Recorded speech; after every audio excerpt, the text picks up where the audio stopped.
ఇచ్చారు. ನನ್ನ ಜೊತೆ ಇರೋರನ್ನ ಕೇಳ್ರಿ, నా జొత్తులో ఉండే వాళ్ళని అడగండి. ಕಾಣಿಕೆ ಬಂದಿರೋದು 1200 ರೂಪಾಯಿ. కాಣಿಕೆ వచ్చినది 1200 రూపాయలు. ಈ ವಾರ ಖರ್ಚಾಗಿರೋ 10,000. ఈ వారంలో ఖర్చు అయ్యేది 10,000. ತಲೆ ಗುಮ್ ಅಂತ ಇರ್ತದೆ ಅವ್ರಿಗೆ. వాళ్ళకి తల గుమ్మని ఉంటుంది. ಎಲ್ಲಿಂದ ಬರುತ್ತೆ?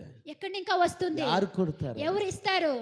ಯಾರಾದ್ರೂ ಇದ್ದಾರಾ ನಮ್ಮ ಸ್ವಂತದವ್ರು ಐ ಪೋಸ್ಟಲ್ ಇದ್ದಾರಾ? ఎవరైనా మా సొంతదోళ్ళు ఉండారా ಅಥವಾ ఇచ్చేదానికి? ನಮ್ಮ ಪಾಸ್ಟ್ರಾ, మా పాస్టర్ గారా, ಅಥವಾ ಏಜ್ ಸ್ಥಾಪನೆನಾ? ఏజీ స్థాపనేనా? ಯಾರು ಕೊಡ್ತಾರೆ? ఎవరు ఇస్తారు? ಅವರು ಕೊಡಬೇಕು. దేవుడు ఇస్తాడు. ಬೈಬಲ್ ಹೇಳ್ತದೆ, దేవుని వాక్యం ಪ್ರಸಂಗಿ చెప్తుంది. 11:1 ಹೇಳ್ತದೆ, ప్రసంగి ನಿನ್ನ 11:1 ಆಹಾರವನ್ನು చెప్తుంది, ನೀರಿನ ಮೇಲೆ ಚೆಲ್ಲು, నీ ఆహారాన్ని నీళ్లపైన చెల్లు, ಬಹುಕಾಲ ನಂತರ ನಿನಗೆ ಬೆಲೆ ಬರುತ್ತದೆ. బహుకాలంకి నీకు ದೇವರಿಗೆ ಕೊಡ್ರಿ, దేవునికి ఇవ్వండి, ಬಿಗಿ ಹಿಡಿಬೇಡ್ರಿ, బిగి పట్టొద్దండి, ಕೊಡ್ತಾರೆ. ఉదారంగా ఇవ్వండి. ಕಣ್ಣುಗಳು ತೆರೆಯಲ್ಪಡುತ್ತಾ ಇರ್ತದೆ, కన్ను తీస్తా ಅದ್ಭುತ ఉంటుంది, ಕಾರ್ಯಗಳನ್ನು అద్భుత ಕಾಣುತ್ತೆ. కార్యాలను చూస్తా ఉంటారు. హల్లెలూయా.